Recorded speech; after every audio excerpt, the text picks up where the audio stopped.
दोस्तों, मैं हूं दिनेश के वोरा। न्यूज़ टाइम में आपका बहुत बहुत स्वागत है। उत्तर प्रदेश की एक न्यूज़ यानी कि योगी सरकार की एक खबर कल बहुत प्रमुखता से सभी न्यूज़पेपर में रही। सैकड़ों न्यूज़पेपर कहा जाए।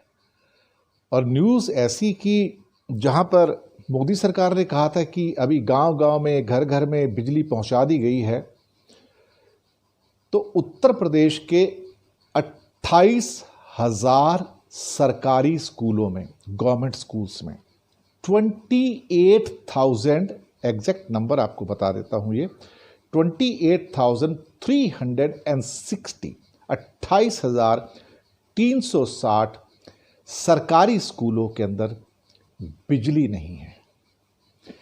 और ये सरकार की जो ये रिपोर्ट आई है, ये सरकार के द्वारा ही आयोजित एक कमेटी के द्वारा दी गई है।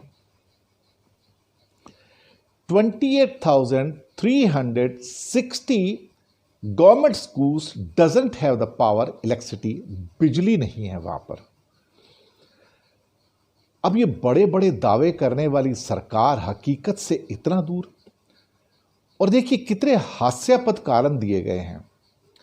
स्कूल शिक्षा के जो डायरेक्टर जनरल हैं विजय करण आनंद, उन्होंने क्या कारण गिनाए हैं?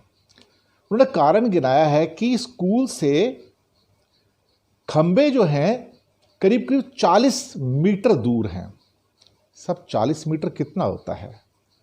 ये बिल्कुल साथ में ही, बहुत ज़्यादा दूर नहीं होता। शायद बीच में 2 खंबे लगा दो तो स्कूल तक बिजली पहुंच जाती है।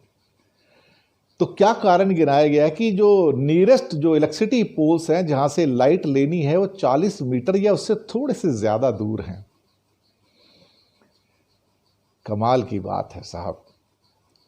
बात हम डिजिटल एज की करते हैं, बात हम चांद सूरज पर जाने की करते हैं, बात हम भारत को दुनिया से कनेक्ट करने की करते हैं, बात हम पंजाब और हरियाणा के किसान को ये कहते कि तुम अपना अनाज अब चेन्नई और बेंगलोर के जो आड़तीए हैं या वहाँ के ट्रेडर्स हैं उनको बेच सकते हैं।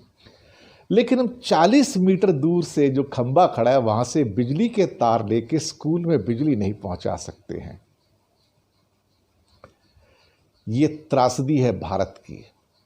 ये त्रासदी है भारत के उन स्कूलों की, हजारों नहीं लाखों की बात कर रहा हूं मैं। पूरे इंडिया में देखेंगे तो ऐसे लाखों स्कूल हैं जिनके अंदर लाइट नहीं है। पर किसको पड़ी है कि सोचे स्कूल में लाइट नहीं हो तो किसका नुकसान है? लाइट नहीं है, बच्चों के लिए पीने की पानी की सुविधा नहीं है। जब मैं पीने की पानी की बात करता हूं तो मैं क्लीन ड्रिंकिंग वाटर की बात करता हूं। बच्चों के लिए स्कूलों में शौचालय नहीं है। शौचालय है तो शौचालय के अंदर पानी की व्यवस्था ही नहीं है। और यही एक कारण है कि ज़्यादा करके लड़कियां जब 5वीं 6ठी क्लास पास करती हैं, 5th 6th स्टैंडर्ड पास करती हैं तो स्कूल छोड़ देती हैं। स्कूल छोड़ने का कारण वो एक ऐसी एज में प्रवेश करती हैं जहां उनको एक पीरियड्स की एक समस्या आनी शुरू हो जाती है। एक नेचर है वो, और उसके लिए वहाँ पर कोई सुविधा स्कूलों में ना होने के कारण उन्हें स्कूल ही क्विट करना पड़ जाता है। सब बड़ी बड़ी बातें हैं। हकीकत में अगर गांव में आप जाके देखें तो आपको स्कूलों के हालात पता लगेंगे कि कई लाख स्कूल पूरे भारत में, राजस्थान, यूपी, मध्य प्रदेश, बिहार और बाकी राज्यों में बिजली है ही नहीं वहाँ पर। अब उसके बाद 40 मीटर दूर का बहाना बनाया जाए या 60 मीटर दूर का बहाना बनाया जाए। जब काम करना होता है तो फिर 40 मीटर की दूरी कोई बहुत ज़्यादा दूरी नहीं है। जब हम 6.5 लाख पंचायतों को या गांवों को डिजिटल वर्ल्ड से जोड़ने की बात करते हैं, और अगर हमने उनको जोड़ भी दिया, चलिए हम कहते हैं कि स्कूलों के अंदर भी एक ऑनलाइन रेवोल्यूशन आ जाएगा। आप मुझे अब एक बात बताइए कि ऑनलाइन के लिए बच्चे स्कूल के अंदर वहाँ पर डेस्कटॉप होते हैं, कंप्यूटर्स, उस पर काम करते हैं। अब ये 28,360 स्कूल सिर्फ उत्तर प्रदेश के हैं। इसका मतलब ये स्कूल भले ही 5th स्टैंडर्ड के हों या 10th स्टैंडर्ड के हों, लेकिन उनके अंदर कंप्यूटर नाम की कोई सुविधा नहीं होगी क्योंकि लाइट नहीं है। तो यानी कि 28,360 के अंदर जो स्कूल है उसके अंदर जो लाखों बच्चे पढ़ रहे हैं इस टाइम, लाखों बल्कि मिलियंस होंगे, उनके पास ऑनलाइन की, कंप्यूटर सीखने की, उस पर काम करने की कोई सुविधा नहीं है। एक पूरी पीढ़ी को हम एक डिजिटल वर्ल्ड से अलग कर देते हैं।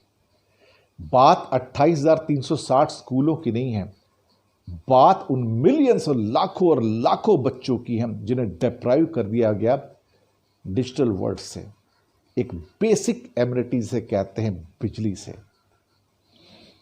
ये आज का मॉडर्न हिंदुस्तान है, जिसकी बारे में खबर सिर्फ अखबारों के कोने में आती है, फ्रंट में नहीं आती है। इन पर टीवी में चर्चा नहीं होती है, क्योंकि इन पर टीवी में चर्चा करने से टीआरपी नहीं मिलती है। धन्यवाद आपका हमारे साथ बने रहने के लिए। फीडबैक दीजिएगा।